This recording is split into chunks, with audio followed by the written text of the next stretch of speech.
Okay, so I am recording. Whenever you're ready, go ahead and introduce yourself. Okay, my name is Kim Price. I teach fifth grade at Echo Loader Elementary School. And this lesson today took place in my English language arts class. And we are really trying to incorporate science and social studies into our reading. First question. We want to understand the decisions you made in planning for this lesson and how it fits into the unit and year. How does this lesson connect to and build on students' prior skills and knowledge, what was taught before the lesson, and what will come after it? Okay, so we're about halfway through our unit right now on point of view and perspective. And what was taught before this lesson was we spent about 2 weeks looking at eyewitness testimonies of the Battle of Lexington and Concord. And the students were required to read through those eyewitness accounts, fill out a graphic organizer, and then make a decision as far as who fired the first shot during that battle. So we felt it was just a natural progression following with the Revolutionary War and point of view and perspective to spend some time looking at the Battle of Bunker Hill. This lesson had the students looking at multiple texts, their social studies text, an excerpt from a King George novel, King George, What Was His Problem? We analyzed paintings, we watched a video, and we also read through 2 primary source documents looking at point of view and perspective from this particular battle, the Battle of Bunker Hill. Is this text used in the lesson part of a sequence of text designed to build skills and knowledge? If so, give an example of other texts that form this sequence. So I think the documents that the students are working with today were considerably more complex than what we've worked with in the past. They did have the background knowledge that was built from their social studies text and the King George text, which were right at 5th grade level. And they had the help of the video and the painting that we were able to look at and analyze. But I think overall the documents that they were working with today were considerably more complex. They did have the background knowledge to help them work through those. Sometimes it was painful to get them into those texts and have them really looking at whose perspective it was, what things jumped out at them. The language and the vocabulary used in 1775 was considerably different than what they're used to today. So I think we helped scaffold that a little bit with the 5th grade level text to get them into these 2 documents today. Talk about the standards targeted in the lesson. What did you do to make the lesson reflect the full intent of the standard? So our focus is really trying to incorporate 50% informational and 50% literary text. Our read aloud right now is a literary text, and most of the work that we are requiring the kids to do right now has a focus on informational text. I think the standards that jump out are 5.6, 5.7, and 5.9. Being able to analyze multiple accounts of the same event, pull information from different sources, whether it's print, their textbook, a painting, a digital source, and then taking all of those texts and somehow putting together a piece of writing that reflects all of the learning that we've been doing. Which of the core action indicators do you think this lesson best exemplifies, and why? I think definitely core action 1, that the text or multiple text is the focus of the lesson.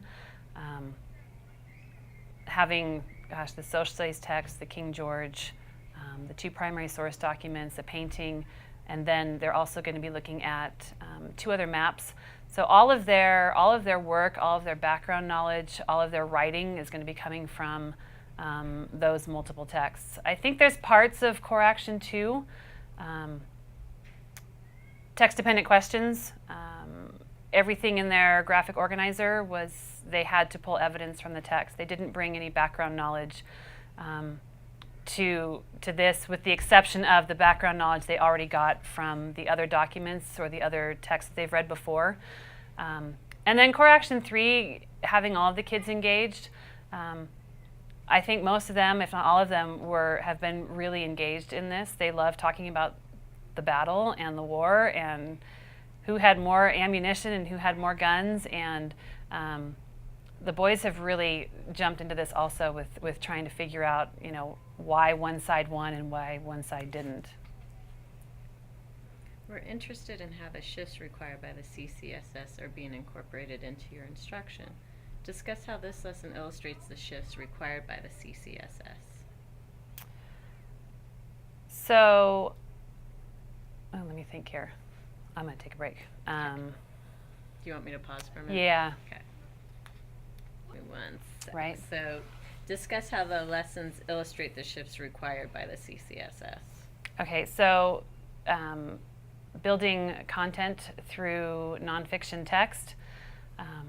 All of the readings that we required our students to do for this particular lesson all came from nonfiction text. Their social studies book, the primary source documents, the painting, The Battle of Bunkers Hill, and the video that we used were all nonfiction text. So we were trying to build background and build content through all of those different texts.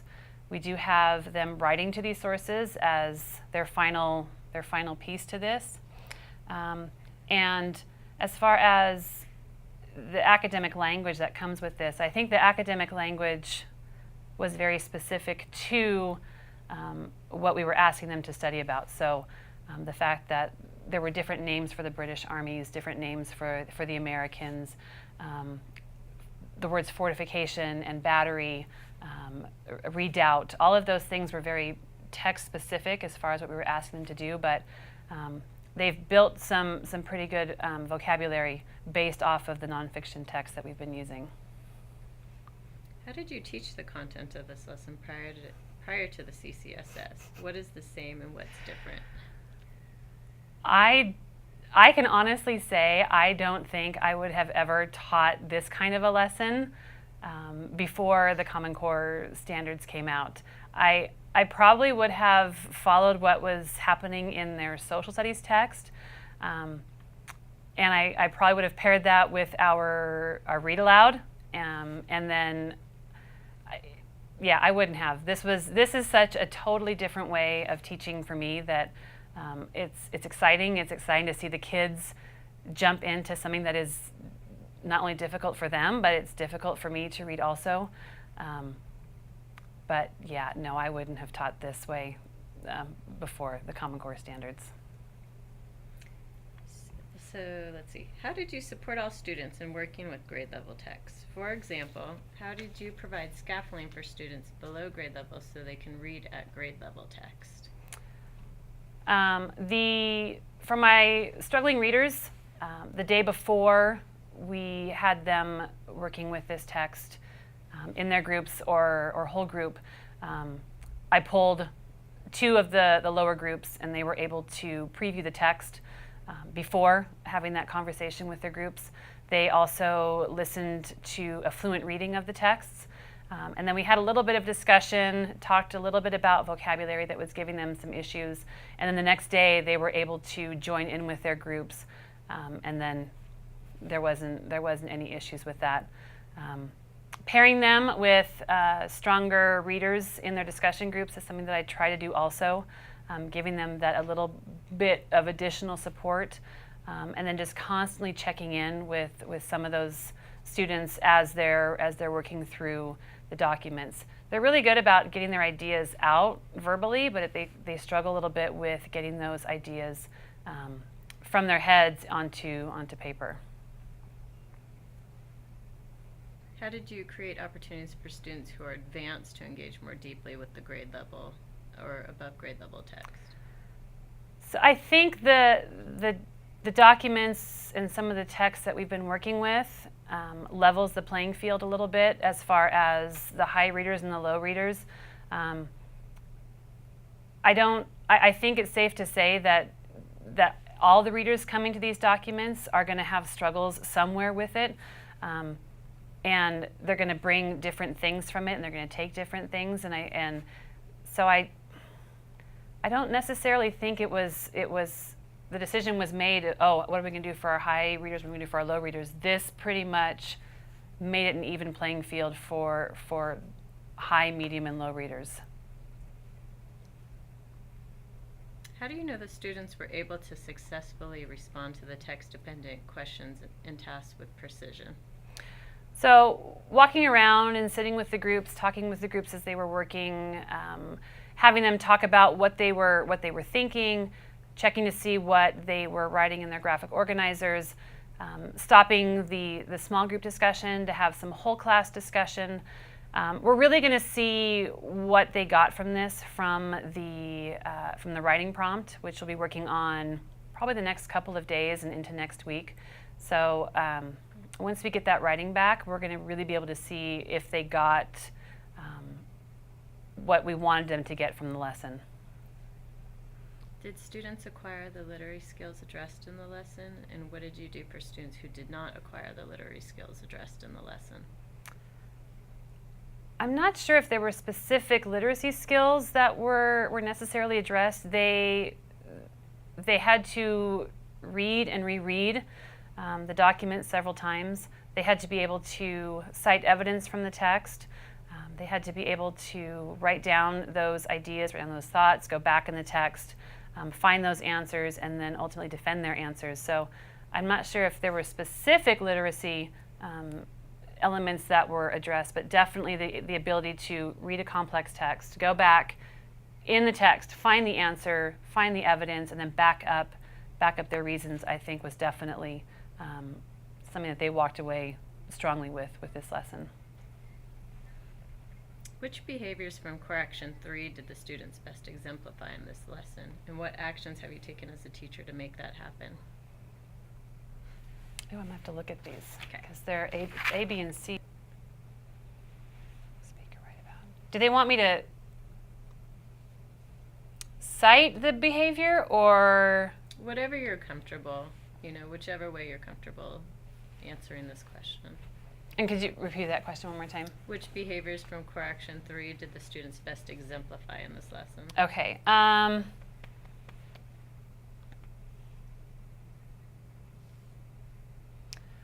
right, so, okay, I'm ready, I think. You can edit this, right? Yes, for sure. Okay, so the behaviors of the students from Core Action 3 that I think the students were very successful with were indicators A, B, and C. Persisting in efforts to read, write, talk about, and discuss a complex text.